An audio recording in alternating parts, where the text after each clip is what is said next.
My tears became non-existent, dried out by pain, replaced by strength I've gained while I was in prison.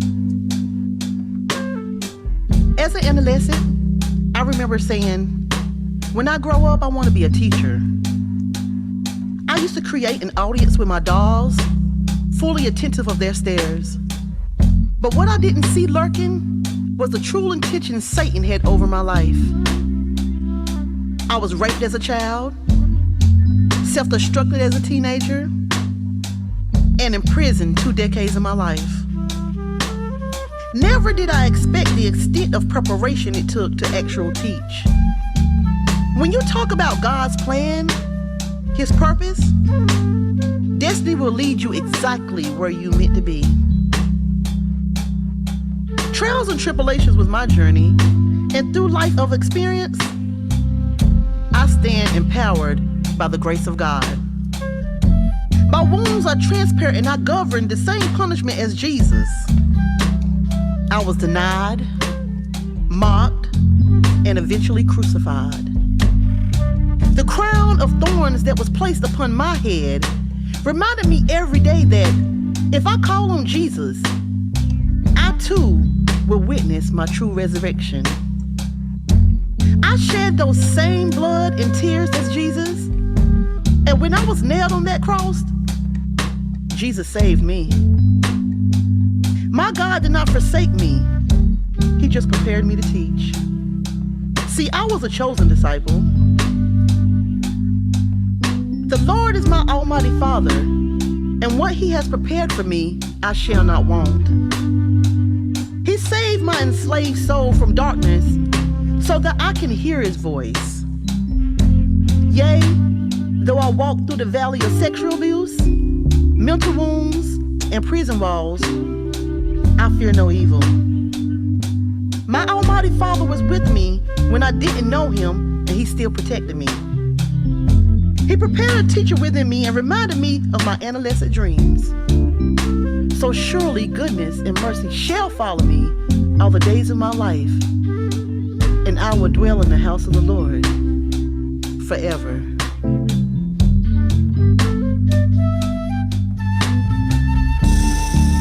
Through the years, my tears became non-existent, dried out by pain, replaced by strength I've gained while I was in prison.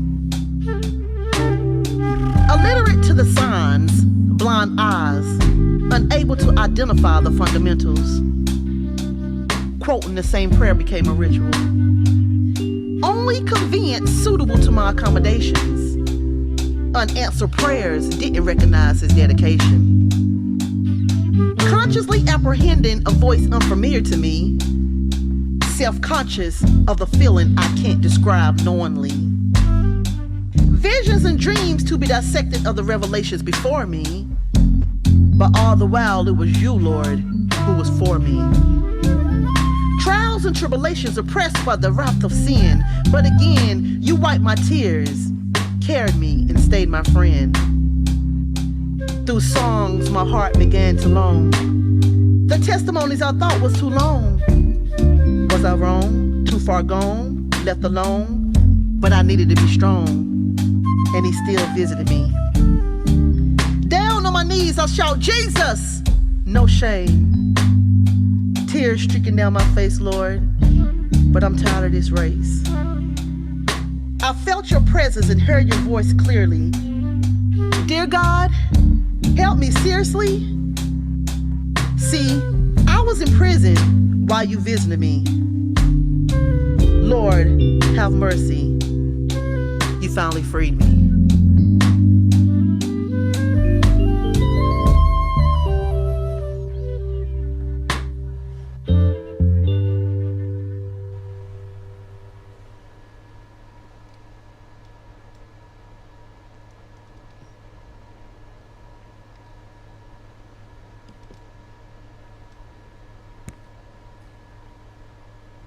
Good evening. On behalf of the One Spirit Learning Alliance and One Spirit in Action, welcome. My name is Reverend Heidi Tesmer, and my pronouns are she and her. I am a graduate of the June 2020 seminary class.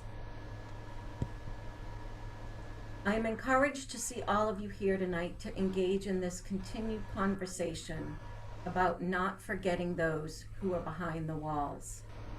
Tonight, we will specifically focus and hear stories from our daughters.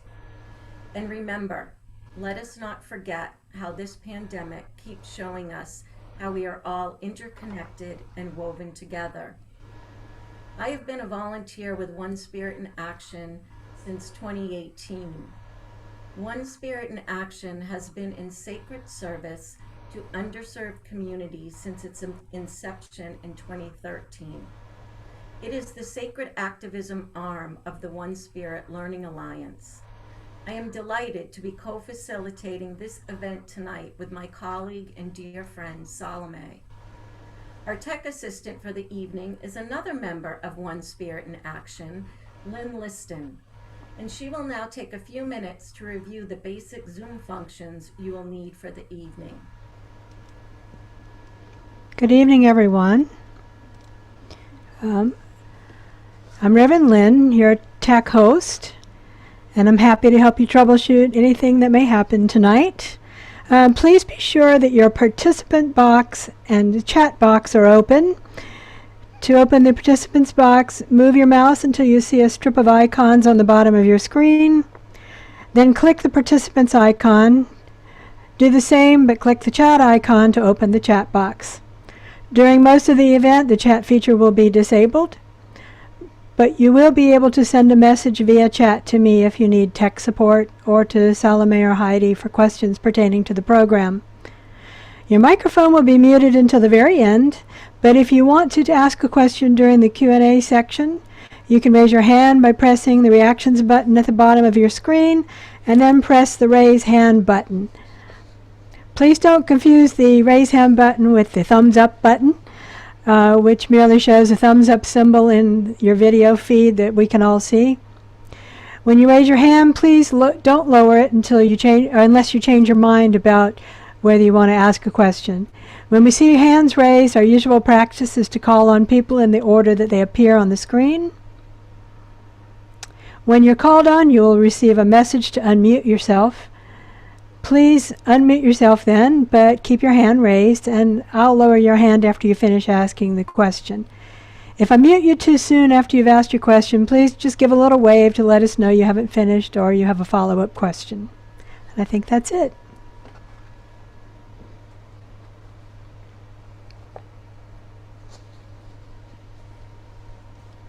Thank you so much for that information, Lynn, and for your tech support tonight. We could not do this without you. Good evening. My name is Salome Rahim. My pronouns are she, her, and I'm a member of One Spirit in Action. I'm also a second-year seminary student here at One Spirit Interfaith Seminary. Now I offer a land acknowledgement out of respect and in the spirit of healing past and present harms. I acknowledge that One Spirit's center of operations is on the ancestral homelands of the Lenape nations. I honor their ancestors and recognize the long-standing significance of this land for them, past and present. I also recognize that I live on the traditional territories and ancestral homelands of the Nacotch Tank, which I live in Silver Spring, Maryland, and I pay my respects to their ancestors as the original stewards of this land and recognize their history of genocide and forced removal from this area. Now I invite you to take a moment to silently acknowledge the original ancestors of the land that you stand upon. And even if you don't know who they are, and if you don't, I encourage you in the future to learn who they are. So now we'll just take a moment and breathe into that.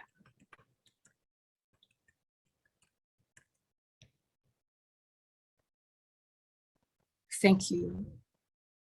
Before our panelists speak tonight, let's take a quick look at incarceration numbers in the United States. This country continues to incarcerate people, including women, at higher rates than any other country in the world. While the overall incarceration rates are declining, the rate of incarcerating women has dramatically increased. Only 4% of the world's female population lives in the United States, but this country accounts for over 30% of all the women incarcerated in the world. Now, if you don't think you heard that right, let me say it again. Only 4% of the world's female population lives in the United States, but this country accounts for over 30% of all the incarcerated women in the world. Currently, more than 1 million people in the United States are involved in the criminal justice system, which includes over 200,000 women who are in federal and state prisons and local jails. The rest of that 1 million women who are not currently inside are under the control of the system in some way, including probation and parole. A closer look at the incarceration data shows blatant ethnic disparities, racial and ethnic disparities. Black and Latinx women are incarcerated, as you can see from this graphic, at a dramatically higher rate than white women.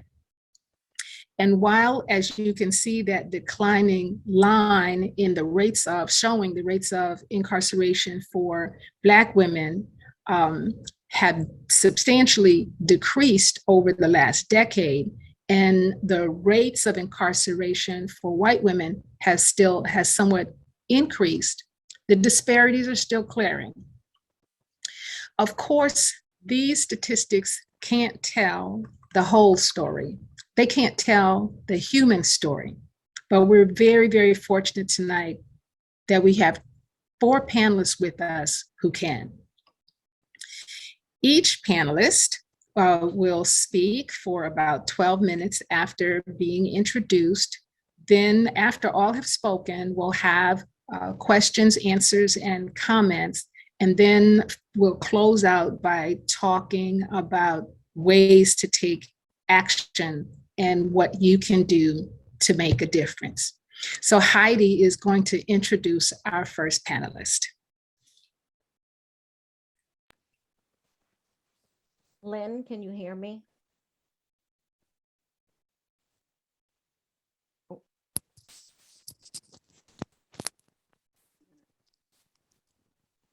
Lynn? Oh, you can? Okay, you're on. Okay. We always have to have a little technical difficulties here. Okay, thank you, Salome. Yeah, those statistics, as she said, they don't tell this human story. So I'm delighted tonight to introduce Kim, who's going to kick us off. Kimberly Stone is the Women's Reentry Project Program Director of Interfaith Prison Ministry for Women, IPMW. She has a deep passion and compassion for both the women and the work of the Women's Reentry Project. Kim shared, "I know firsthand how that darkness can swallow you up, and I know what it's like to feel lost." In addition to academic achievements from Shaw University in business management and behavioral science, she brings an expansive understanding of nonprofit operations, facility management, leadership development, and community engagement. She has received training and certification in peer support services and attributes her accomplishments to a commitment to her own recovery, to truth, to doing what is right, even when it's hard, and striving to be a woman of integrity. Kim believes that in order to keep the peace she has found, she must give it away. Welcome, Kim. Hello, thank you so much. It is really an honor and a privilege to be with you all and to speak about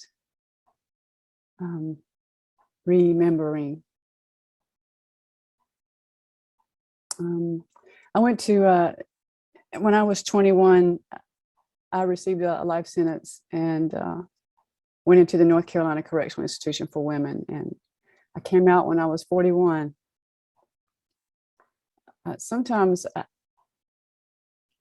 it doesn't really seem real that I was alive for 21 years and I went to prison for 20 years and that I've been out since 2007. Anyway, I don't presume to have an idea. I wrote down some stuff that I didn't want to forget to tell you, and I probably will. But one of the things that I did while I was incarcerated was I joined a writers group, and we had some volunteers that came in and gave us prompts where we do some writing. And we were fortunate enough to have volunteers come in and help put the pieces that we wrote to bring that to life. And I was asked, some of the ladies knew that I sang, so they here they go. They was like, Kim, you gotta write us a song. You gotta write us a theme song. I'm like, okay. And I guess it was the universe decided to give this song to me, and so I'm going to share it with you if I can get through it. So I'm right here in this room with just me and my dogs. I don't know why I'm so nervous, but I'm going to try to get through it. I wrote this.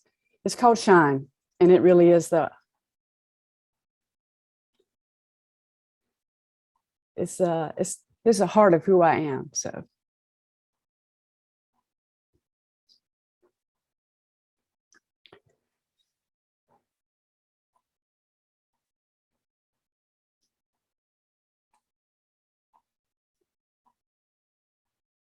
Is there a place where a heart can find shelter? A place where you learn how to heal,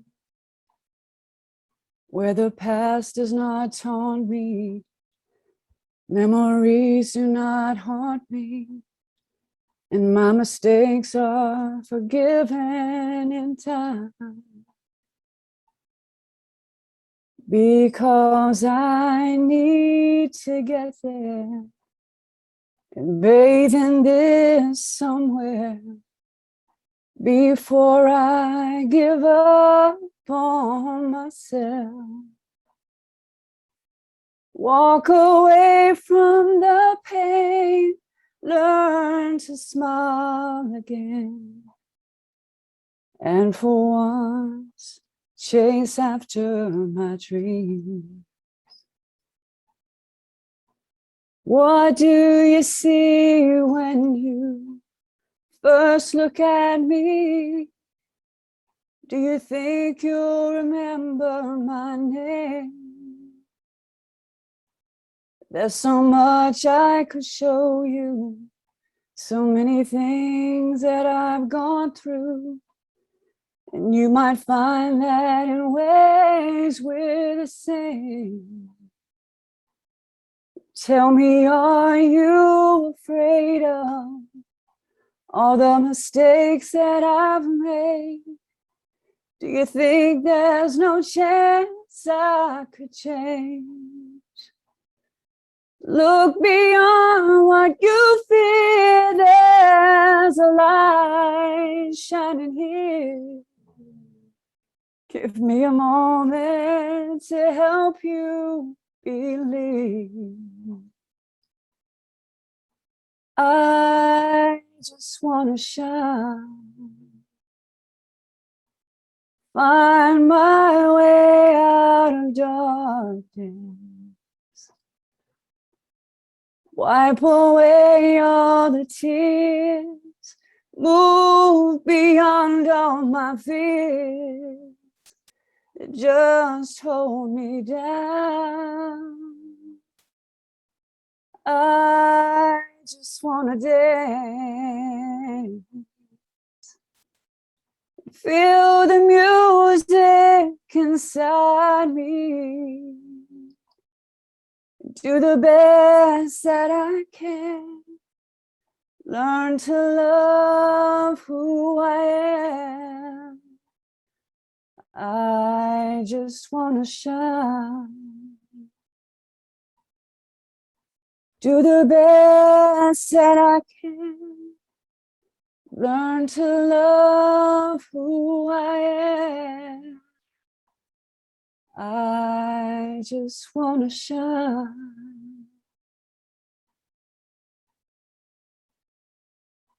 So that's my song.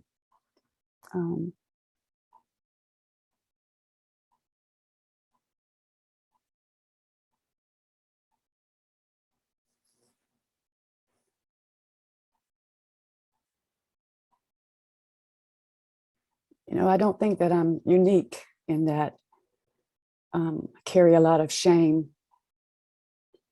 from childhood to, the rules of the cultures from your family and the cultures and the things that are taught and mandated by the church that where I failed so miserably.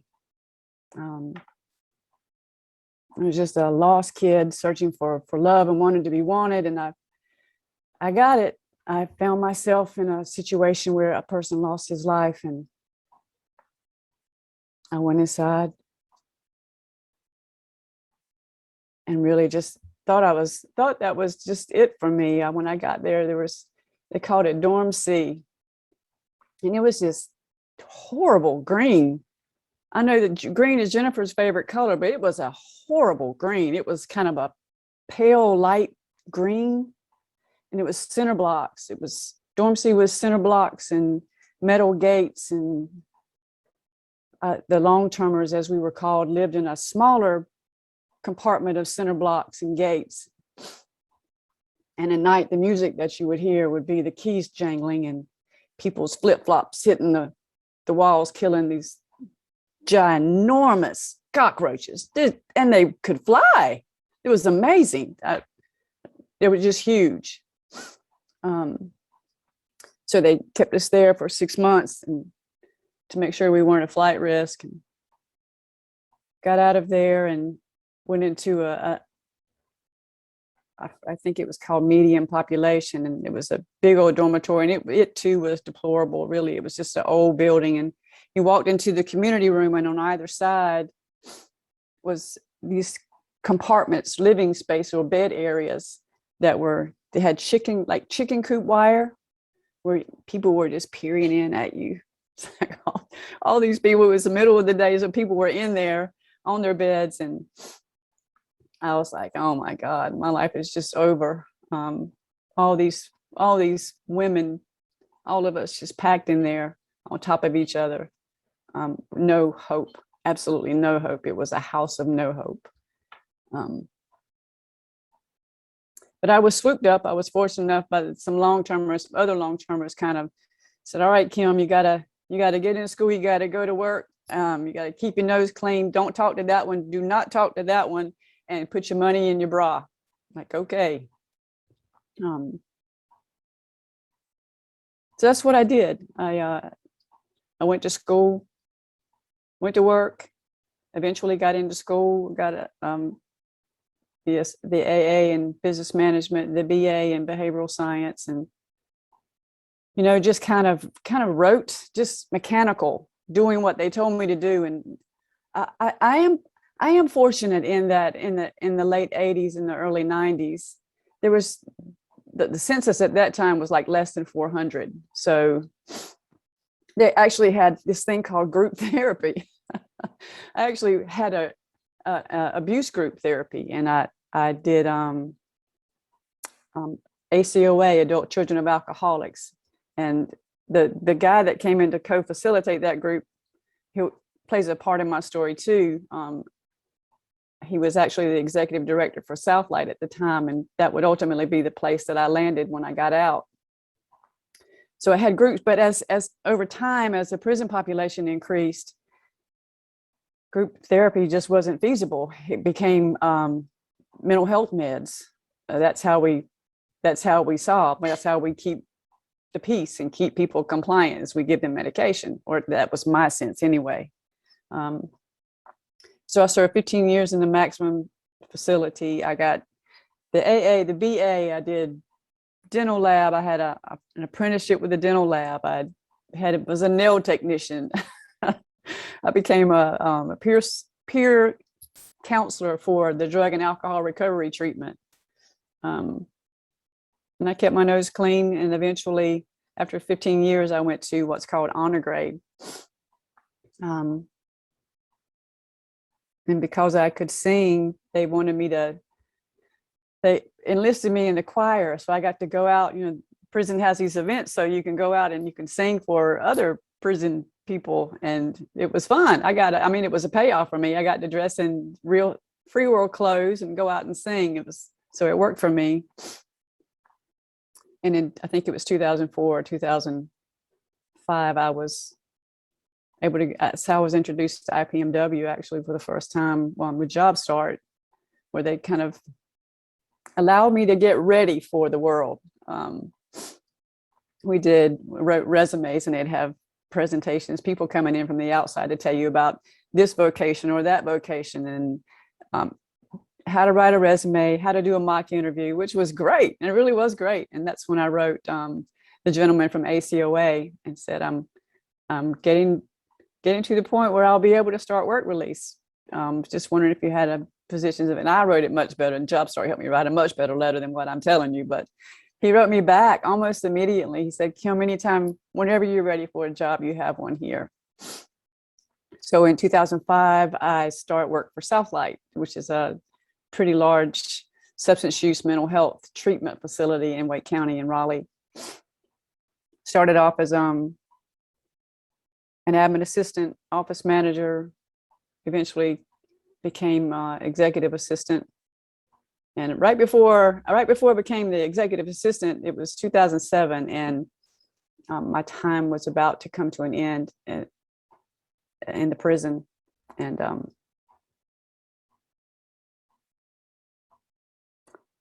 so right before I got out, my mother passed away, and just kind of it broke a piece of me. And I remember when the parole officer took me to the apartment,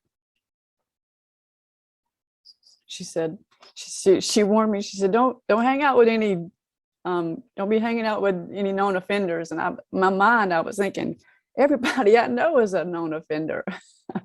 Those are my people, it's my family. And I just left them all there. So it's a lot of shame for, breaking my mother's heart, shame for just being in prison and being the worst of the worst in society, not being there for my family. I think those are, by and large, a lot of the things that the women deal with. You can hear them crying in the middle of the night. And when the lights go down, you can hear just whimpering, women crying for home, and there's just mothers and daughters.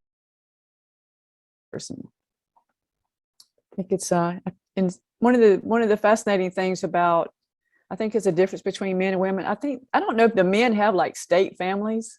The women invent these state families. Like there's a state mom, that's my state child. That's my state mama. That's my state grandma, and state daddy. We do everybody in the family inside. Sorry, I'm starting to go down a rabbit hole. So I worked for Southlight for 16 years, and I think it was just preparing me for where I am today. I got a chance to look at the job description, and I was prayerful about it. So I was like, God, if you open the door, then I'll go through it. And so that's what happened. And when I got the job, I was like, oh my goodness, I wasn't ready. One of the things I did when I got out was really tried to stay small. I didn't want to, because I really didn't feel good enough. And so I still battle with that somewhat. Gosh, my story is so busy. A couple of years after I got out, I started drinking, and couldn't quell that committee, those voices in the back of my head that said, you're not going to make it. You're not good enough. But fortunately enough, the God, whoever's in charge out there, decided that I should be here today and kept me through that. And it's given me the opportunity to make good on a promise I made to so many people when I left that place. And when I said, I won't forget about you. And I see those ladies coming out today, and they're so broken, and they have this joy that they want to bring forth, and it's like not sure that they can. We're trying to give them a place to tap into that. And I'm really just honored to be a part of it. I am sorry I'm such a crybaby. I thought I had this under control. But I really would. I told Jennifer, like, wouldn't it be great if we could put the prison out of business? And maybe someday we can.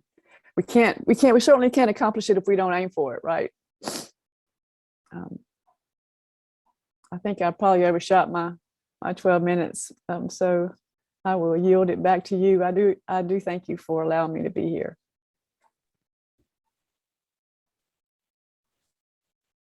Thank you so much, Kim. Oh, your song, your story, your tears have moved all of us. You've given us a gift, and we're grateful. Thank you so, so much. Ooh, and now I'm going to take a deep breath so I can collect myself and introduce our next panelist, Bree Dangerfield, who is originally from Philadelphia, Pennsylvania, right up the road from me here in Maryland. She came to North Carolina over 10 years ago. She never thought she would end up in prison. But after getting involved in a bad situation and the death of her 2-year-old son, Tristan, she spent 6 years incarcerated. Due to an amazing case manager on the inside, she was able to get connected with the Interfaith Prison Ministry for Women, IPMW, that helped her to rebuild her life after losing everything. Bree is currently in the IPMW Women's Reentry Project. Thank you for being on this panel, and welcome, Bree.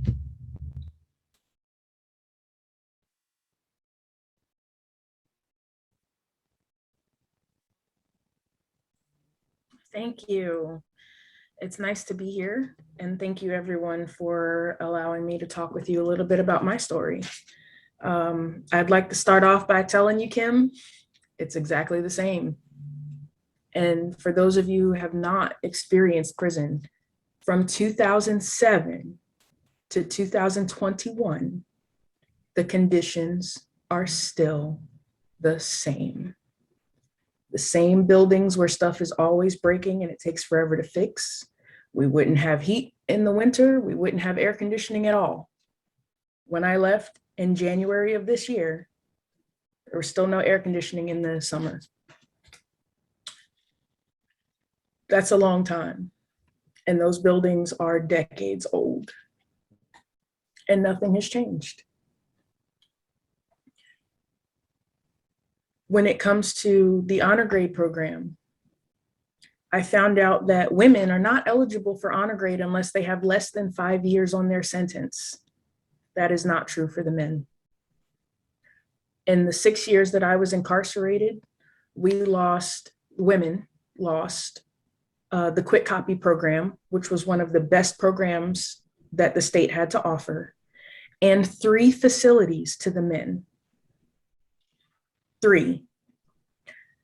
The last time that I spoke to one of the girls in there that I've kept in contact with, we only have 3 facilities total. And if you remember those numbers, we have so many women being incarcerated on a daily basis, and they're shoved into 3 facilities. And that's for the entire state of North Carolina. As Salome said in my introduction, I never got in trouble. I never even had so much as a speeding ticket. I thought I would go to college and get a degree and start a family and have a job and, do the things that everybody thinks that they're going to do in their life. It's still difficult for me to talk about my story. This is the first year, honestly, that I really have to deal with not having my son. When you're on the inside, it's like being in the Twilight Zone. It really is. It's like a whole different reality. You don't expect anything that happens in there. You don't know how to translate it. It becomes unreal. One of the small things that I can tell you, because I'm sure everybody has their cell phone sitting not too far away. Imagine tomorrow you had no cell phone. No cell phone at all. You couldn't get your phone numbers, contact information, nothing. From one day to the next, no cell phone, no laptop, no internet, no newspaper, no nothing. That's how it was when I was incarcerated. They give you nothing, no information. So inmate.com, anyone who's been in, and any of you, if you've listened to any of the previous times that they've hosted a panel, inmate.com was Google. You would just talk to other inmates and try to figure out if you could get the right information. If you were lucky, you had a good officer who didn't mind telling you, but you could never say anything about it because you'd get that officer in trouble. And we had more officers who just didn't want to be there. One time we had an officer who said, "I didn't ask you to come to my job and bother me." Someone that we had to go to for anything. You have to ask for permission to go to the bathroom at times, and to have someone look you in your face and tell you that they didn't want to be bothered by you when you're the reason they have a job in the first place. The only thing that kept a lot of us going was many things. It was being in a shared space. We had 4 toilets and 4 showers, if they all worked. And most times you were lucky if you had 3 working. And we had to share those with 33 other women. 33. We had 1 phone in some areas. Some of the buildings, you had 2 phones to share between 33 people. And for a 15-minute phone call, you had to pay about $2. And if you had a job, you were lucky if you made more than $1 a day. I worked the dental lab program, and that saved my life. It really did. Because I couldn't grieve, I couldn't mourn, I couldn't deal with anything that happened because I had to look at getting through the next day, getting through the next minute. It's something, it's hard to get people to understand because it dehumanizes you. They make you less. And nothing that the prison did for me prepared me to come back out. My 6 years spent there were like being in the Twilight Zone, and nothing that they did prepared me to come back out.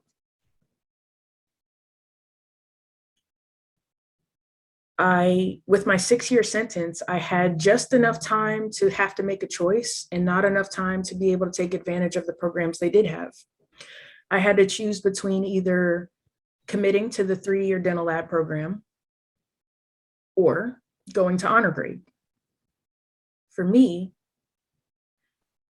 when I interviewed essentially for the dental lab program, because you have to, provide an application and, they let you come and check it out and they talk with you and see if you're a good fit, because we had to deal with a lot of things that were not allowed. We had things that we had to have everything checked before we leave.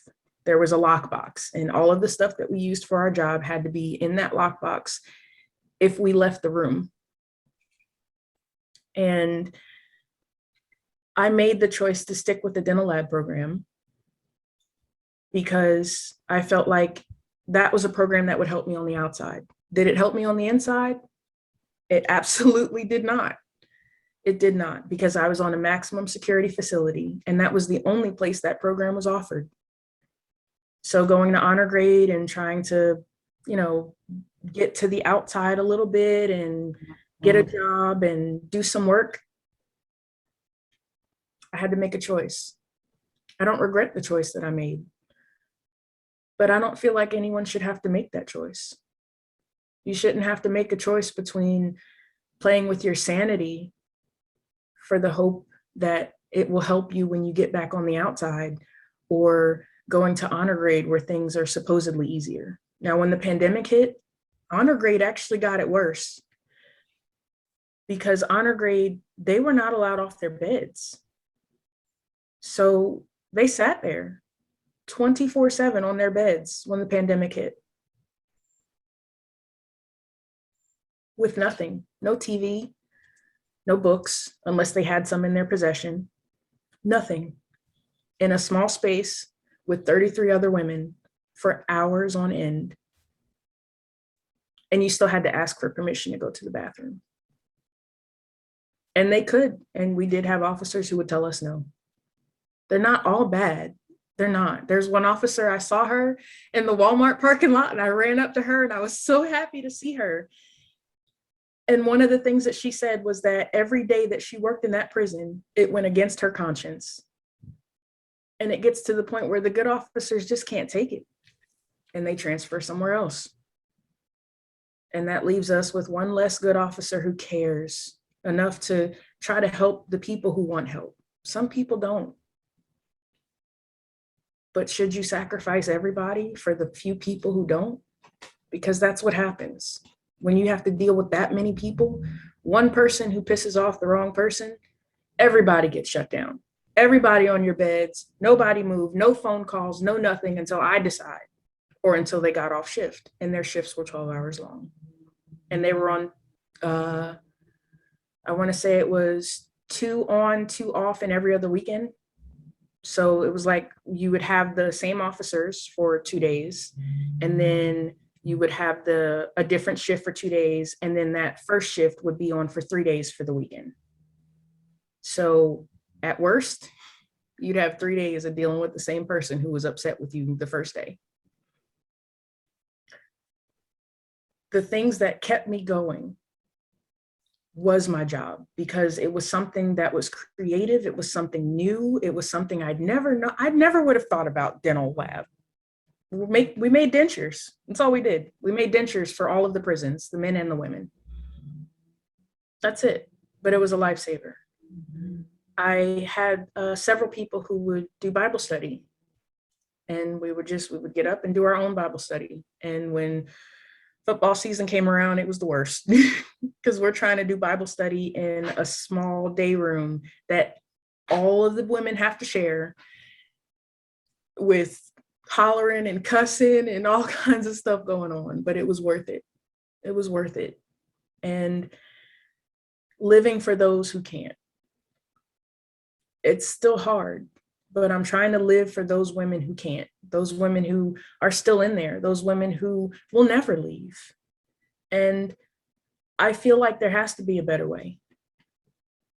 There should never be a situation where someone has to live in a place like that for the entire rest of their life and die there. That's not right.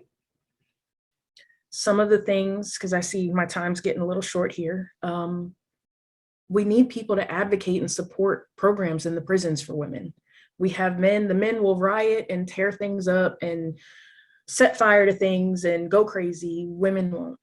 So we need your help. We need the help of those who are on the outside. We need the help when women do get out. I promise you, you know someone who's been incarcerated. They might not tell you, but those people who are formerly incarcerated are out here trying to get jobs. They're trying to get housing. They're trying to get help. They're trying to do better. And every time someone looks at that record and says, oh no, we can't help you. Oh, we don't want to help you. I've been in that situation where I interviewed for a position and they were absolutely on board until they saw my record. And I was in a situation where there were programs who said that they were specifically to help women who were in crisis, but they get to pick and choose what crisis means and who they want to help. But I still needed a job. I still needed to live. I still needed to find somewhere to live. And IPMW came through for that. I had an excellent case manager. She went out of her way to find somewhere that would help me because I don't have a drug or an alcohol problem. And there are a lot of programs out there for women who do, and that's great. But I was just somebody who needed help picking up the pieces. And because I didn't have a drug or alcohol problem and didn't want to lie and say that I did to get help, it was a little more difficult to find help. And IPMW has helped me get back on my feet. They've supported me. They've helped me to get therapy. They've helped me to do what I need. I have a job now that's full-time with benefits, paying $16 an hour. That's more money I've ever made in my life. And I would say that I'm successful. I would say that I have successfully re-entered, but I don't ever want to forget all of the women who are still there. I don't ever want to forget all of the women who still need that help when they come back out, who need people to look past that record and see who they are as a person. And IPMW has done that for me.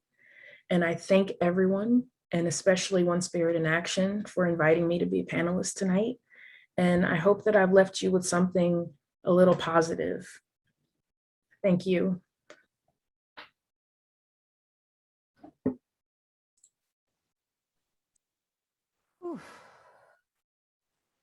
Salome did before. I got to take a deep breath. Everyone take a deep breath. Bree, thank you. Thank you for sharing, for being vulnerable, and for having the courage to speak to us tonight, especially since you just got out the beginning of the year. I'm glad you're here. Thanks. Thank you. And now I have the pleasure of introducing our third panelist tonight.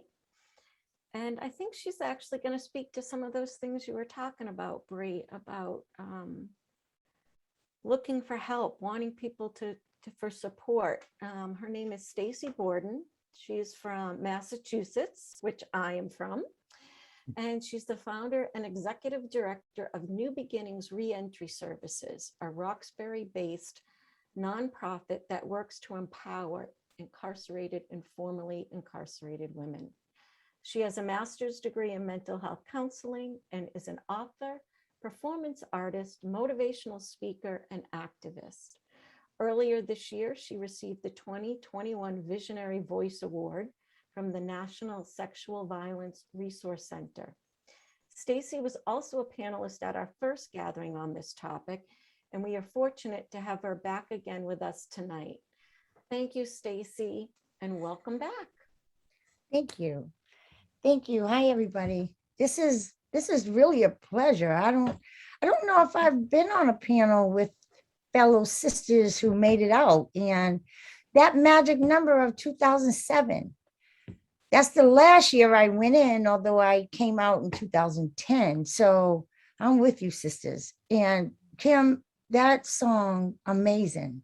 I just felt that so deep. And just to say, like what Bree said, I felt every bit of your story. I'm like, wow, this woman is telling my story. But I already know that because we have 97% of the women incarcerated have the same story. And I agree, Bree, we should be doing something different. My story is much too long to try to tell. I think I've lived many lives dealing with addiction, sexual trauma, domestic violence, being beat up by Boston police and being drug addicted and on and on and on. And I had no clue.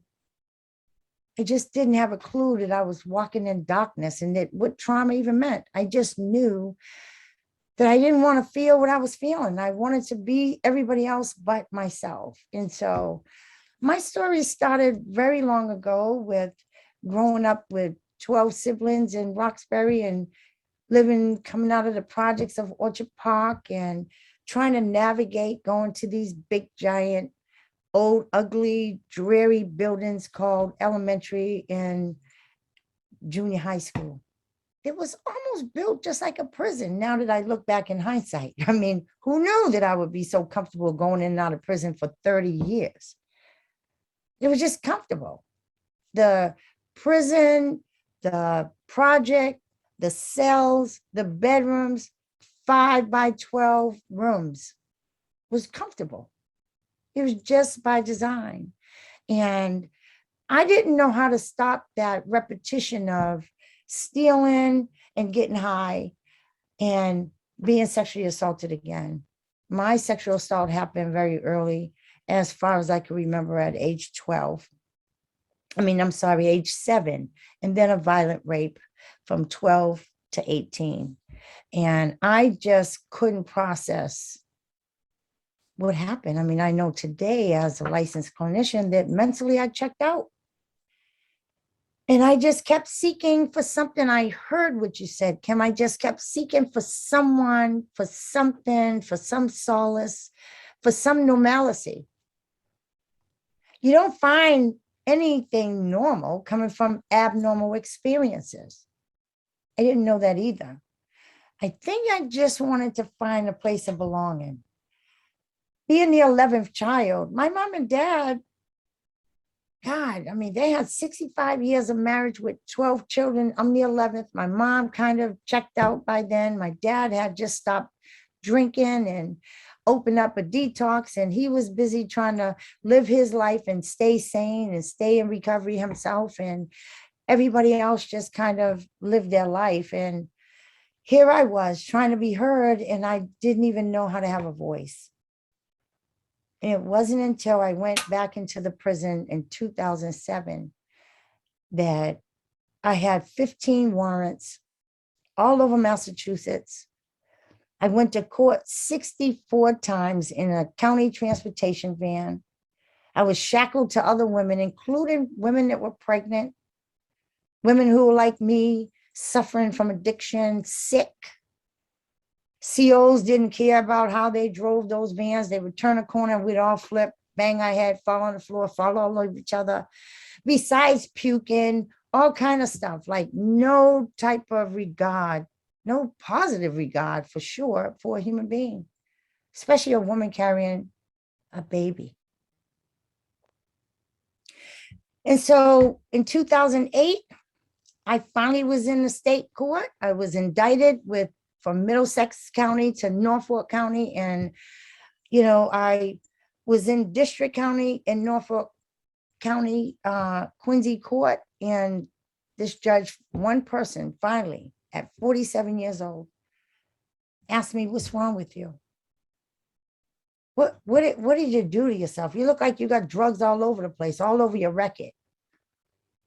Are you okay?" And I've never had that happen. Nobody's ever asked me, "What's the matter? What could we do?" Not a judge, not a probation, not a clerk, not anybody, not even an attorney. It was always just same thing, reading the paper and saying, give her a bail or give her a sentence. No, nothing. And this one judge, Judge Coffey, James Coffey, I know his whole name now. I've been trying to get to him. Judge James Coffey, he was in Quincy District Court. And he asked me what was wrong. And it just all came out. Everything just spilled out of me. And he asked me, what did I want? And I said, I kind of want to go back to the prison. Now, that was kind of insane. You want to go back to a prison. You see, I had met some of the women that I had seen over the years that were getting these long sentences and, stretches, like 20 years, 30 years, life sentences. They seemed to be pretty happy. And they kept nudging me along the way to go do something different. Go to school. You're going to be in here. Do something different. And in that moment with that judge asking me what's wrong, I remember this young woman, Angie Jefferson, saying to me, "Stacy, You have to figure this out. You have to stop coming through here before you end up in here for the rest of your life. I'm never going to come home. Do you know how it feels that you come in and you go home and you keep coming in and you go home? I'm never. And I said, wait, what? You're never going to go home? What does that mean? You see, I hadn't thought about like natural life. Something clicked in me. I just couldn't process women coming from domestic violence, sexual assault. You're putting us in a cage. You're locking the door at the will of these male gods. And all kind of stuff ran through my head when she said that to me. And then I started remembering all the other sisters that I had met along the way that were getting out after 30 and 40 years, and there was just no resources. They were back in 3 months. And I'm like, wait, what's going on here? And Angie said, Stace, go to school, go up to the law library, go up to the institution and get yourself in school. Well, I didn't have enough time to do a degree program at BU. So her, Lynn Sullivan, Julie Pike, a couple other women said, we'll go up there and advocate for you. And they let me get in those courses, and I started doing creative writing, and it was amazing. I was able to just tell my truth. I come from incest. I had a rape. My sister died. You know, I didn't know how to process any of this stuff. And it was feeling good. And then I said, I really can't seem to comprehend what I'm reading. I really can't seem to really like get it all out of me. And then this woman walked in my cell named Kimmy Faust. Her story, her transcript changed my life forever. When I tell you that this young woman, 29 years old, came in with a 19 to 20 year manslaughter sentence, and then I read her transcripts, I couldn't process. How could anybody, any type of system, put you in here for trying to save your life? What I read was Kimia was 12 years old, like me, raped. Hers was a vicious rape. Suffolk County District Attorney here in Boston prosecuted the gentleman. Maybe he should have gotten some help. Maybe somebody should have helped him instead of sending him to prison, but more so, someone should have not let a 12-year-old have to go and face him over and over in a court. And then not give her no support services, no resources, no mental health counseling, no counseling period. Didn't help her mama or her daddy. She checked out. Multiple rapes after that, drug addiction after that. And then when she hit 27, she trusted a man that she was smoking crack with. He locked her in her room, in his room, and sedated her. She didn't go all the way out. When she came out of it, she had semen all over her. She was naked. And he hit her upside the head with the 2x4.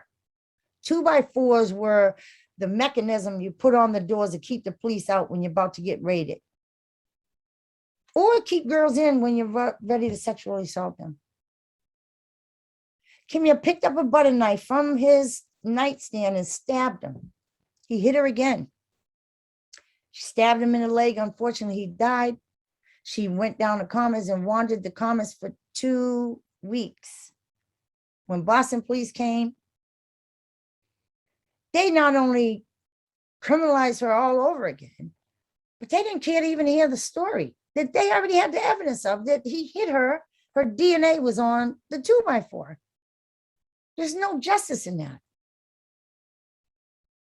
They gave her a deal, either take 19 to 20, which allow you to see parole in 19 years and earn good time, so you might see it in 16 years, or we're going to charge you with first-degree murder because he was your friend. You admitted he was your friend.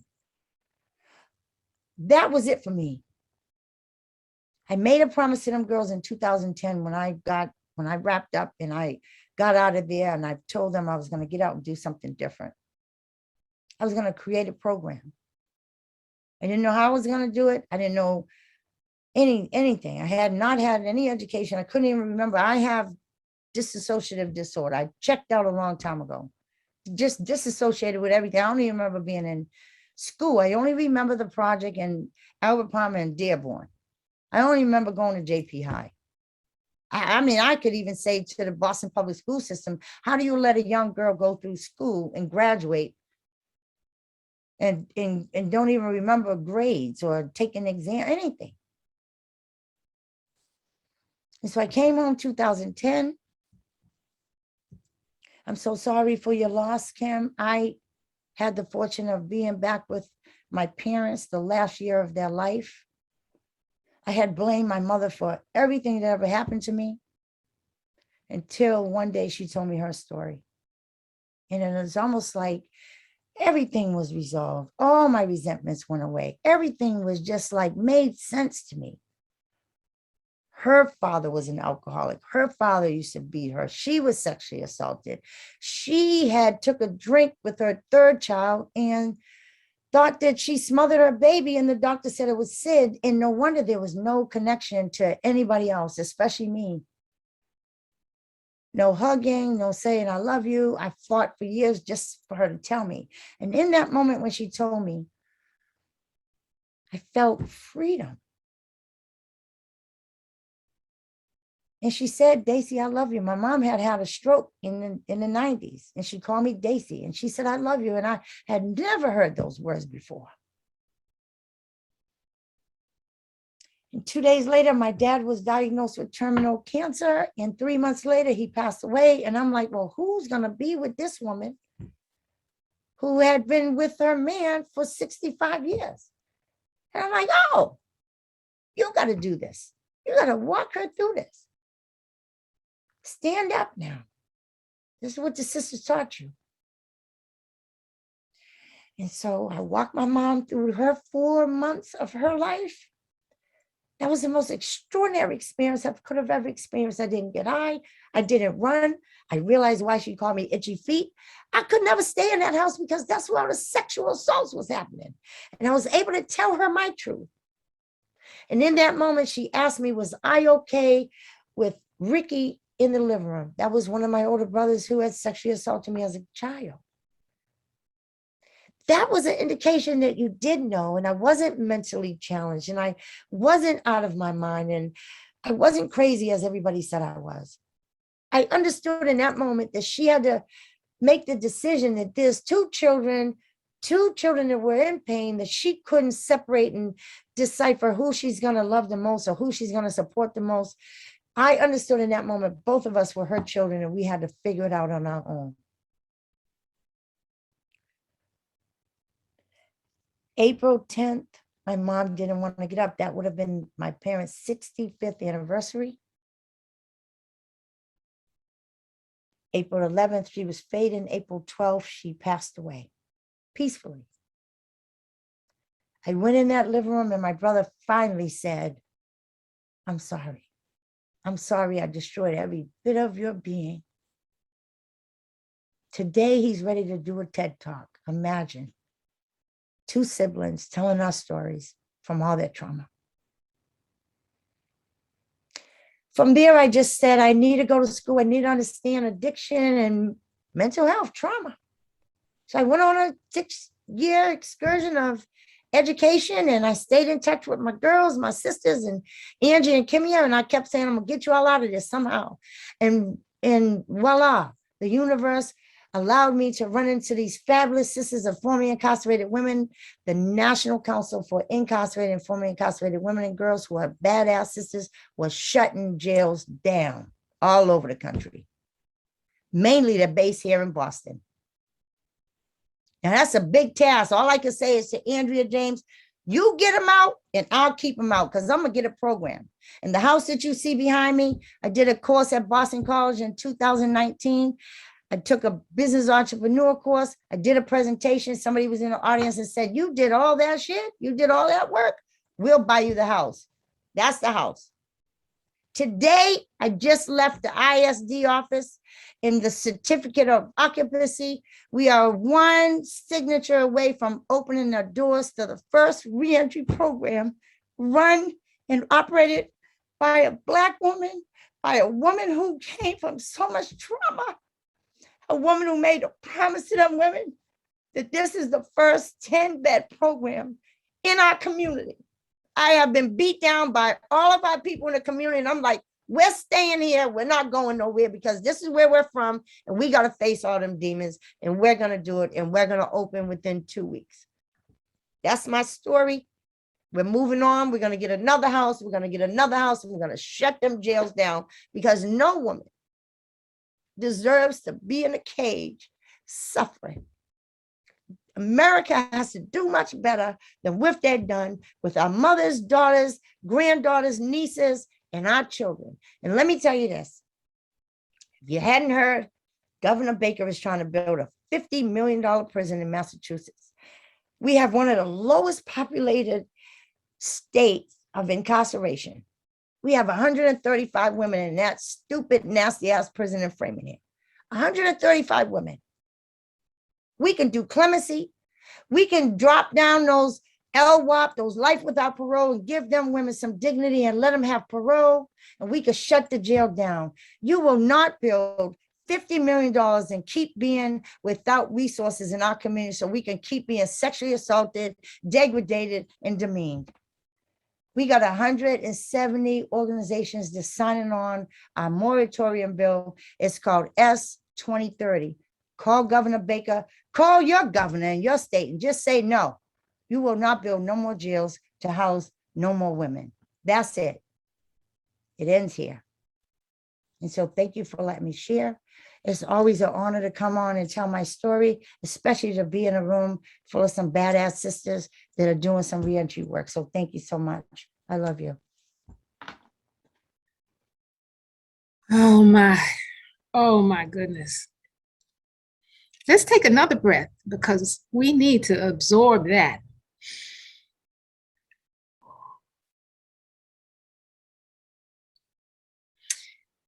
Stacy, if I didn't have to keep going, I would just sit here and cry a little bit. In part because your story has broken my heart open because of all the pain, but in part because of the joy, because of what you are doing with and for other women. Oh my goodness. So I'm gonna try to keep talking though, because we have yet another fabulous panelist to bring to you. Oh my God, thank you, Stacy. I just can't thank you enough. What a gift. Okay, if I can read through my tears. Jennifer Jackson believes deeply in the power of forgiveness to transform hearts and minds by fostering understanding across lines of difference, and is committed to work that creates a more inclusive and just society. She is able to do this and more as the CEO of Interfaith Prison Ministry for Women, which is a nonprofit in Raleigh, North Carolina, that equips women with the tools and supports they need to heal, grow, and thrive both pre and post-release. While at IPMW, she has overseen a fourfold expansion of chaplaincy, transition, and reentry programs and services. She also considers it imperative to educate the broader public on issues of incarceration, just like we're doing tonight, and has adopted powerful reentry simulations to allow people to viscerally feel a bit of what it is like to walk in the shoes of their incarcerated brothers and sisters. We are proud to share that Reverend Jennifer Jackson is a member of One Spirit's graduating class of 2009, which was also the class called the class of Big Love. So, Reverend Jennifer, welcome. Wow. Okay, so you hear people say this, but it's really true. Like, I have to follow that. All three, Kim, Bree, Stacy, a bow. Really and truly a bow to you all. And the truth be told, People need to speak for themselves about their experience and about this experience. And that said, well, actually, let me back up for a minute. And I want to say 2007 actually was a transformative year for myself as well. That is the year that I entered One Spirit Interfaith Seminary. And it's interesting, like, to think of all of us in our various places and how, even though we didn't know each other and really were just beginning parts of our journeys, all of the universe aligned for us to be here together. So I'm one of those people who, when I moved to North Carolina in 2010, actually, I could say that I did not think that I knew anyone who had been incarcerated. But I moved to North Carolina to work for a retreat center that was founded on land that had been a reentry program. And I moved to a retreat center, 70 acres out in Mebane, North Carolina, that had a community that I became a part of, that was filled with both folks who had been justice involved and the people who loved them. Now, of course, I know now, I mean, the percentages of people in this country who have some kind of justice involvement and or have been incarcerated, of course, I knew people who had been incarcerated, but it was so much less safe at that time to disclose that background. But literally over that next 5 years, it was very clear that doors were opening for me to, first of all, you know, proximity is empathy, to understand, to meet, to become friends with, you know, to break bread with, to live next door with, to understand that there was literally no difference between the folks who had been justice involved and me. And that's why I'm here, is because what I want to do is speak to those who haven't walked this particular path, but who I know, because we wouldn't be ministers, like, we teach best what we most need to learn. There's nobody here who has not found themselves in a prison of their own making. A prison that has bound their mind, their spirits, and in some cases, their bodies, whether it be through addiction or all of the different ways that we keep ourselves small and bound to that which does not serve us. A lot of us, whether we have been justice involved or not, have suffered from gender violence or some other kind of violence, some kind of erosion of self that led us to believe things that were not true about ourselves, that we were worthless, that we were throwaways, that we would never amount to anything. That's a common experience. Trauma is a much more common experience than you would imagine. And so when I was able to understand that the experiences that I had didn't separate me from folks, you know, I entered this work really literally with child advocacy centers. When you talk about what happened, Stacy, to the 12-year-old girl, child advocacy centers supposedly are to alleviate from that, you know, that kind of thing from happening. But from starting with people who were considered to be victims, it was very clear early on that the line between victim and perpetrator was almost non-existent. And that is even true for men, but it is particularly true for women. Kim said that the women who we work with, women when they are coming out, are broken. They are broken because our system has failed them. Our systems have failed. We have people, the difference, well, not so much the difference, but the intersection of poverty in particular with incarceration in this country is almost indistinguishable. We criminalize poverty. And we understand, those of us who were social justice activists and fighting against the 1%, fighting for Me Too, fighting for Occupy, all of those sorts of things. What we have to remember is that if we do not have programs, if we do not have care, if we do not take responsibility and accountability for our failings because of the people who we shunt to the margins, then on the other end of the equation, they become the people who are in prison and justice involved.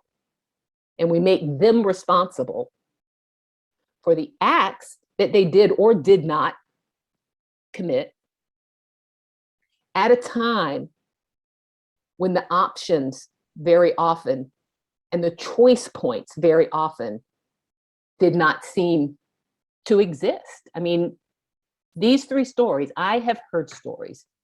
I would be hard pressed to say how I would have made any different a choice than some of my friends ended up making. So this is why I do this work. And this is what I want to say to you all, that there is no difference between me and Kim, between me and Bree, between me and Stacy.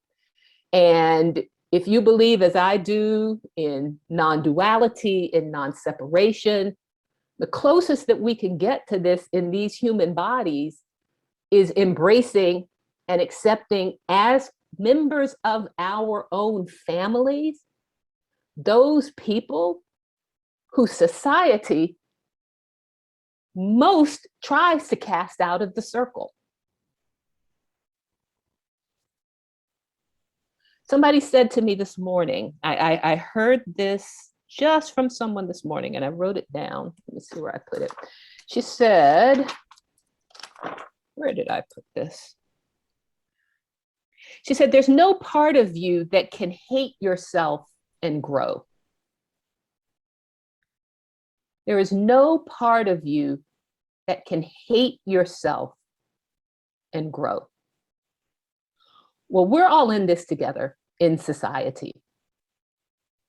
And there is no way, there is no part of us, there is no part of our collective humanity, of our brothers and sisters, that we can hate and expect to see anything different than what we're seeing out here right now. And though I do not mean to belittle the horribleness of what goes on in a prison, sometimes when I'm in there and I'm in classes and I'm working with folk, some women are scared to come out here. They see on the news, it's scary out here. It's scary out here. And so I consider the partnership that I get to have and that I get to make with my sisters who have physically embodied a prison that I will say for the first 40 years of my life I inhabited, quite truthfully. It was only a few years before I came to One Spirit that I began my own journey of healing of some of the very same ills that Kim, Bree, and Stacy suffered. A difference. And what was part of my path was that I had educational and economic supports. I had educational and economic privilege that shielded me from the worst of what can happen when you've been violated as a child and feel unworthy as a human being. But I am quite clear that had drugs or alcohol been my way to blunt the pain, as opposed to food and the very dominant culture, you know, workaholism sorts of ways of escaping, my life path could have been very, very, very, very different. And so that's what I've been given in this life.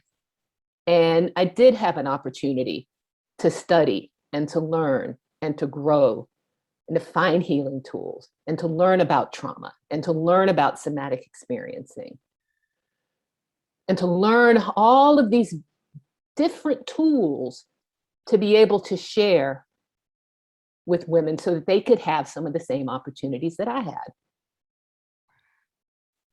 But I will tell you that and this is more than a job for me, so I will say it's part of the ministry piece. And this again is what I want to say to everyone here, because for most of you, some of you have had experience or have been interested in prison ministry. I hear that from One Spirit grads a lot. What I will say is there's a lot of work to be done with the folks on the outside as well.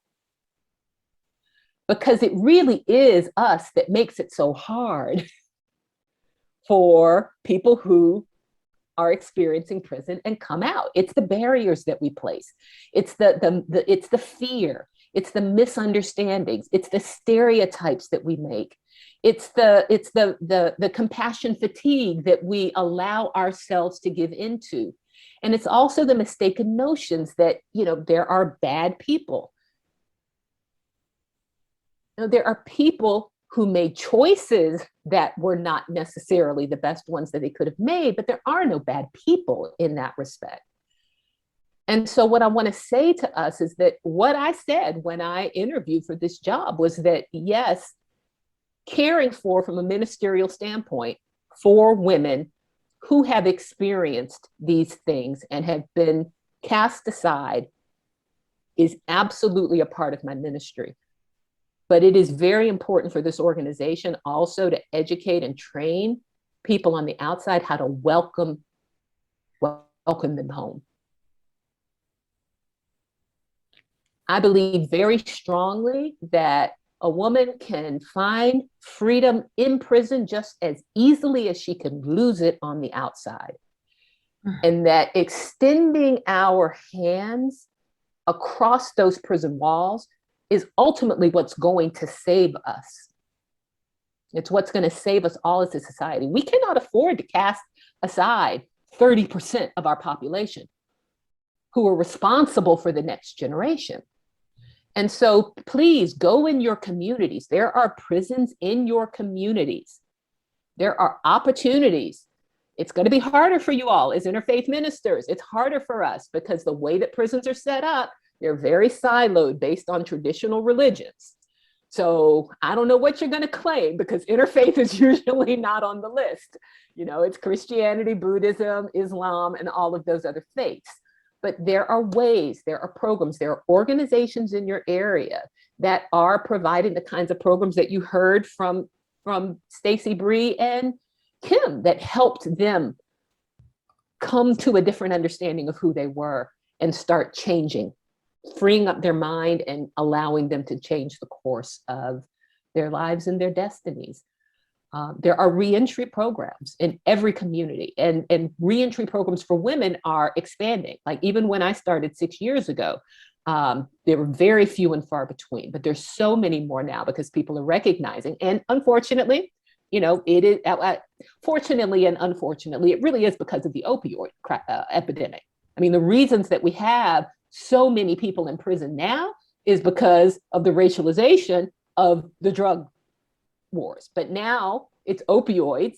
And truthfully, like you saw that little line, the fastest growing segment of incarceration in this country are white women. And so now things are changing and there are more programs. We can all benefit for them. I'm happy for it. But just remember that there are countless women who got cast aside in the 80s and the 90s and branded for things that now we understand that treatment is appropriate for. So go to your communities, get to know women like Bree and Kim and Stacy, because I will dare say when I'm in some rooms, when everybody is dressed the same, you could not tell me who had been incarcerated and who had not. The beauty of women shines forth regardless. And having a part of that really is a joy. So I'm here, I'm available. If you have any questions for us and what we're doing, I could help you get started and know the questions to ask in your own communities or help you vet. But this is important work. And I really hope that you will get to experience it in your own community. So thank you. Thank you for the time. Thank you so much, Reverend Jennifer, what a powerful, I just gotta call it what it is. What a powerful testimony. Thank you. Thank you so much. Everything that you said brought everything together as it relates to remembering, bringing all together those that we forget, because we truly are one. We truly are one. So there are people who might have to jump off right at 8:30, and that is understandable. We do want to have time for at least a couple of questions, and we want to share with you, in addition to what's already been given, some resources so that those of you who have been inspired, as we hope you have, to move forward, to get involved, to be of service in some way, we want to make sure that you have those resources available to you. So we're going to open the Q&A and comments now. Given the time, please be really brief with your comments or questions. And you feel free to direct your question to a specific panelist, or just leave it open for any panelist to respond. If you want to make a comment, I would really invite you, if what you have is a comment, please put it in the chat, because everybody can read that. And if you want to ask a question in the chat, if we can get to it, Heidi will read those as well. So Q&A is now open for just a couple of minutes. Questions, please.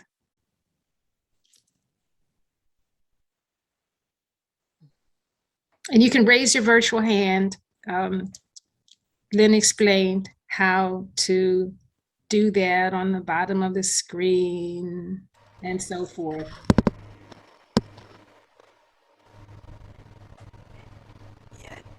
Yeah, just a reminder that to do that, you hit the reactions button at the bottom, and you can click raise hand there.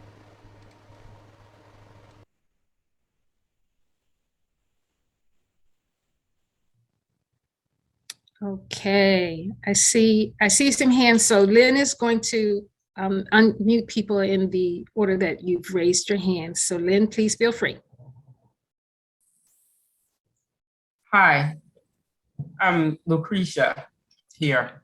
I just had a quick question. I wanted to know about any contact information that we could get, because I'd like to be able to follow up with certain individuals who presented. So if there is any information, can we get that? We absolutely can. Any panelist who says yes to that, we're going to send you a follow-up resource list anyway, and we will include the panelist contact information with their permission. So thank you for that, Lucretia. Great, thank you.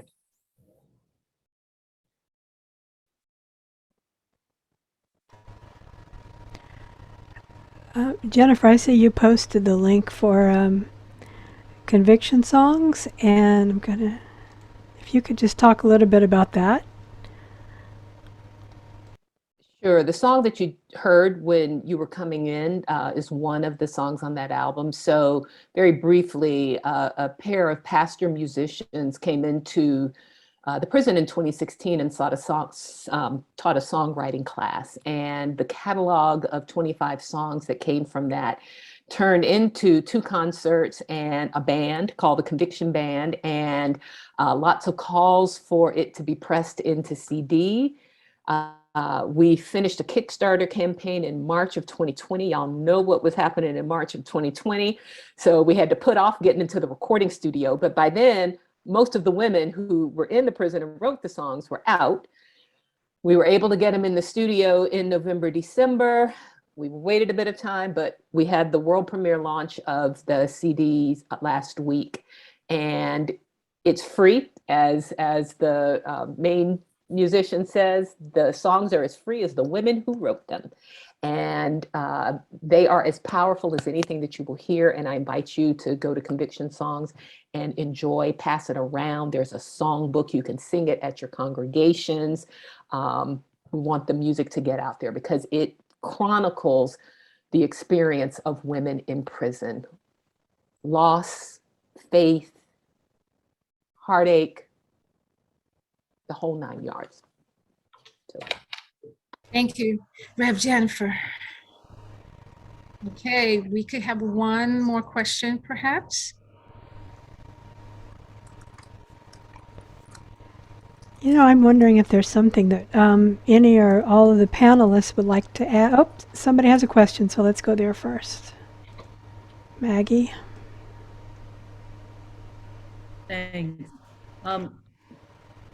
Thank you, all of you. I mean, it was just so powerful. But I have a question for Kim. Your song just really moved me so much. And the question that I have is, have you recorded that? Is that something? I think it's something that needs to be available to everyone. And I'm just wondering if you've done that. I haven't. I've gotten as far as to have it copyrighted, or I think that's how you say it, but I haven't actually recorded it. They recorded me when we went out in the community on video, but not. I just love that song. I'm so glad you enjoyed it. Well, I encourage you and the people that are around you to encourage you to make that more available to everyone, because it's very, very powerful. Thank you. We might be able to get Jennifer to produce it. You think? I promise you, I'm like already with you. Yes, yes. Fantastic. And you have a beautiful, and you have a beautiful voice. The expression, I mean, everything about it is unbelievable. So thank you. Absolutely agree wholeheartedly. So one more question, please. And then before we go to any other panelist comments, we want to at least quickly do the resources and for taking action. So last question, please. Hi, I'm Reverend Ana Teresa Ortiz, and I graduated from One Spirit in 2011 with Lynn Liston. I apologize because part of this is a bit of comment tied to a question, but stroke took my hand-eye coordination. It takes me forever to type. I would be here at 10 still typing and everyone would be gone. So it has to, the overall question is this: how can we make I know that we all have our callings, but how can we make One Spirit as a community and as an institution more welcoming for women who have been incarcerated, for women who's are dealing with families with incarceration? And for me, this is incredibly close to home. I've been alienated from One Spirit for quite some time because I arrived by chance. It was the first place that popped up under Google, under Interfaith Seminary. And when I came, honestly, I thought, these people are so different from me. How could I possibly understand them? How can they possibly understand me? I don't really think that way anymore, partly because it has been so encouraging to see groups like this emerge, because I could not have imagined them when I was attending. And for me, and right after ordination, I became disabled on extremely fixed income. And then the following year, my daughter was sent up to the state prison at Buckeye, which is 2.5 hours away. The difficulty of getting there, of affording the phone calls, of bringing all the quarters for, I mean, it's hard for people to understand what family relationships are like. I feel like fundamentally, if we understood that as an institution, we would understand so many things, because so many of the life-taking institutions in our society are kind of like they're set up the same way, whether they were residential schools, whether they were internment camps for the Japanese, whether they're schools, right, where people are just basically being treated as a future cog. So my question is, how can we be clear? Because I'm on the DEI committee and working hard on curriculum, and I'm trying to move to the point where people understand, if we can make an institution that is welcoming and present for poor women formerly incarcerated women, disabled women, specifically Black and Indigenous women. If we can do that, it's like everybody is going to benefit, right? Because if you reach the people that are at the most marginalized, if you can make it safe for them, you're very likely to make it safe for everyone. So that's my question. And I'm ready to take, I would love to hear suggestions from you, Reverend Jennifer, but also from our three panelists in terms of what would make like a seminary feel welcoming to you. Okay, who wants to take that one on?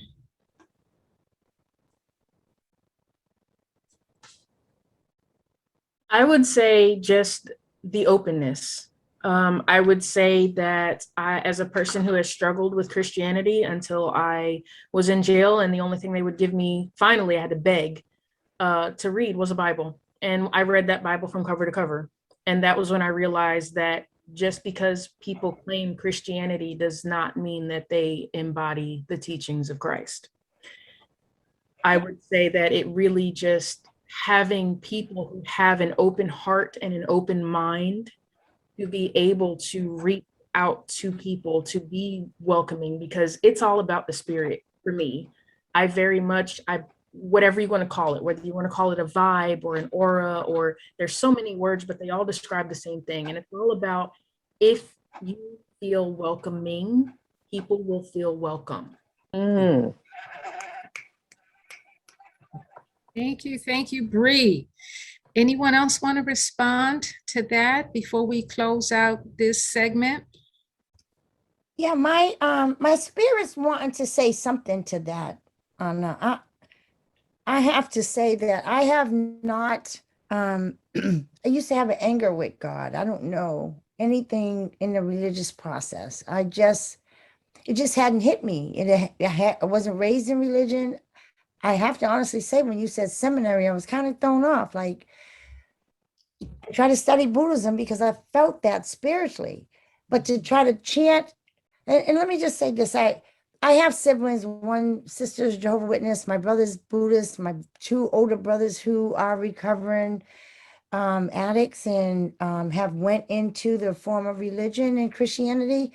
Each four have pressed upon me to believe that I can't accomplish or achieve goals without having one of the spiritual connection. And I'm like, I think I kind of achieved some things I'm not using anymore.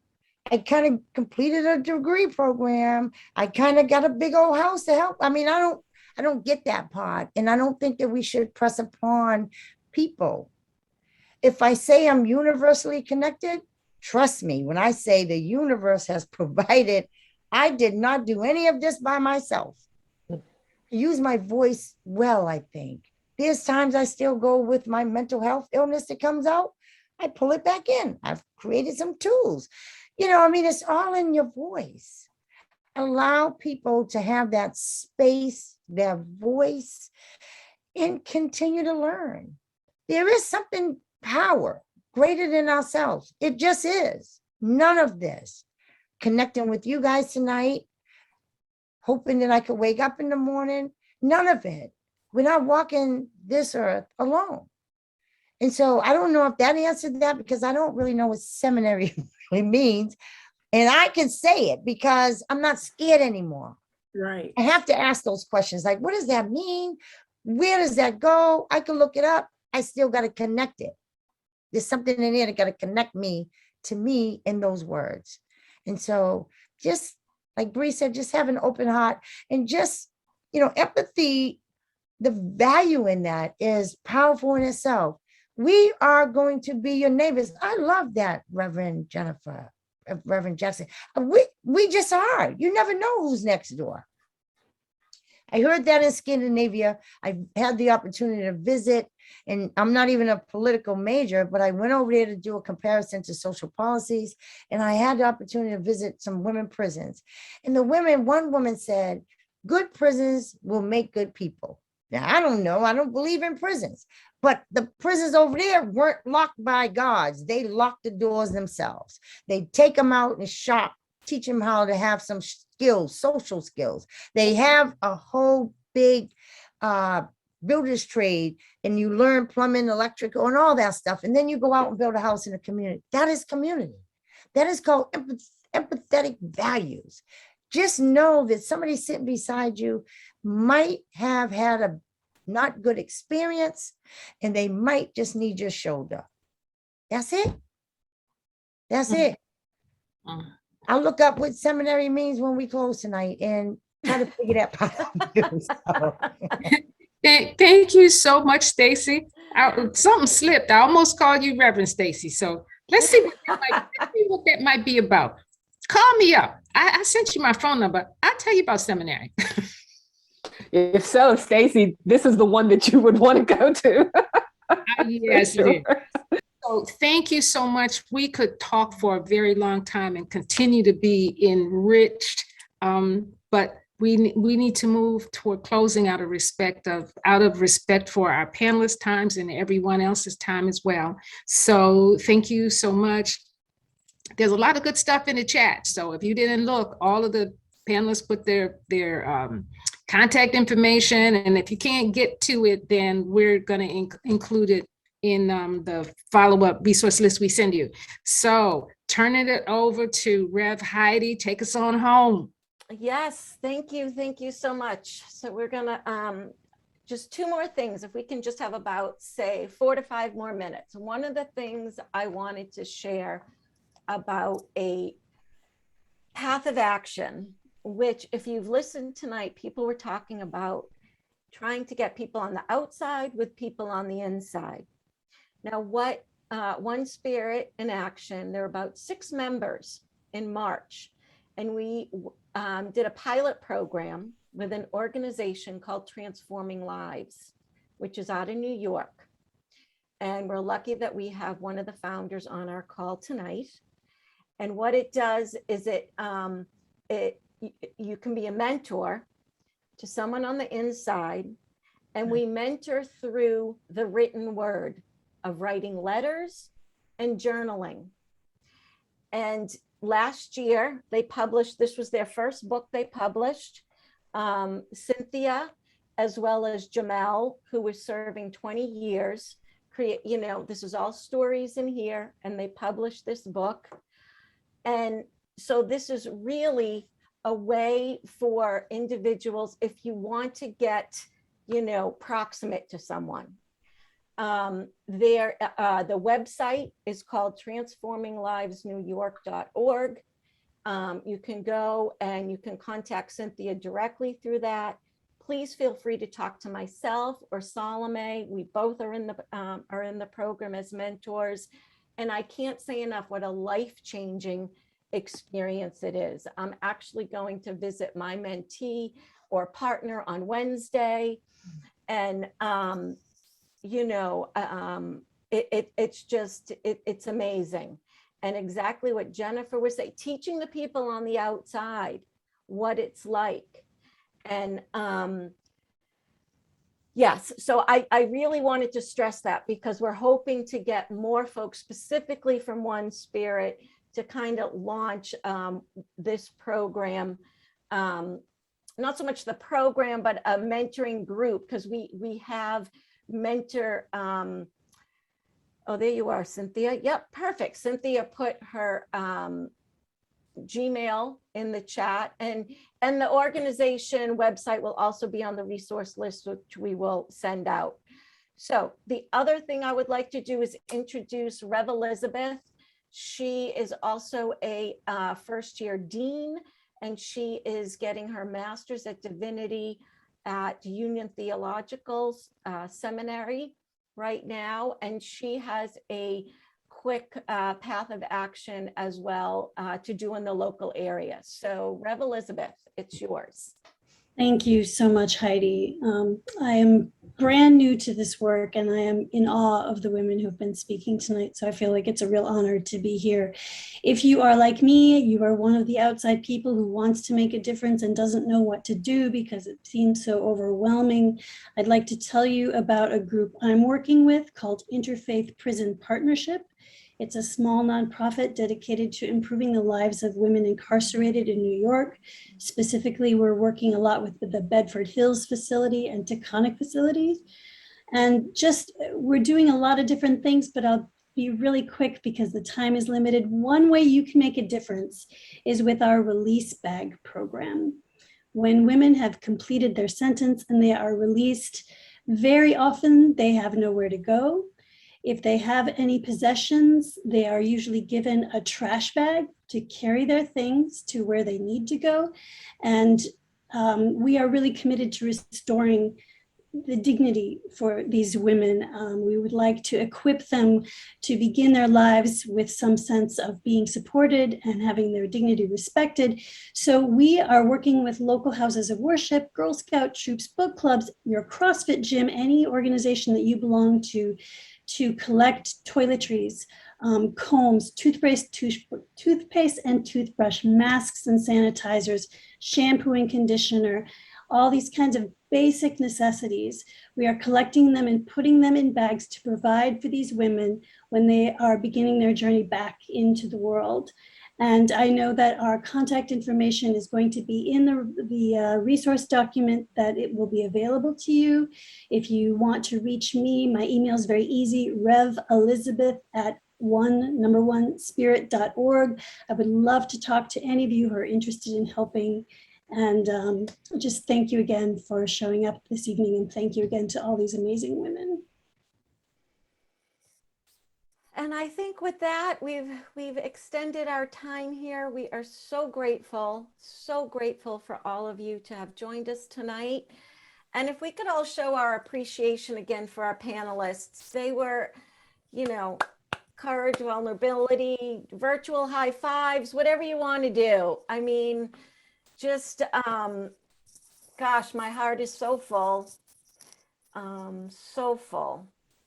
And that's the other thing too. Once you get involved in this type of work, once you're proximate, there's no going back. That's the other thing. And your heart gets so big. You thought it was full before, it gets so big. And like Stacy, I'm going to email you because in 2 weeks, I want to be at the opening of the house. I want to be there in Roxbury. I'll be there. So again, thank you all. Salome, any last words, my friend? Just the same. Thank you. My heart is full. It will be full for a long time. All the panelists are going to hear from me and Heidi for sure. And you've just given us such a gift, and we are committed to make good with what you've given us to keep on working. Yes. And I want to thank Cynthia again for being here, although she wasn't, on the panel and didn't speak. We're just so happy to be working with Cynthia. I'm a mentor in transforming lives as well, and Cynthia is doing some fabulous work. So thank you for showing up. Thank you all, and don't really want to say goodnight, but we have to. So and thank you, Lynn. Thank you for your time and for getting us all teched out and all that good stuff. Absolutely. Thank you. And if the panelists have time, anybody who has time, take a look at the comments in the chat. People said some fabulous things about how moved they were, how much love there's in the room. And thank you for your generosity. We love you. And now we'll say goodnight. Lynn, if you could let not close yet, but release people so that they can go on home. Well, you probably are already home, but so that you can log off if you need to. All right, good night. Good night. Thank you. So much for coming. Good night, all. Thank you so much. This was incredible. Thank you all. Night, everybody. Bye. Really, thank you. Good night. Good night. Bye. Thank you. Good night. Thank you all. Good night. Thank you so much. Bye. Fabulous. Right.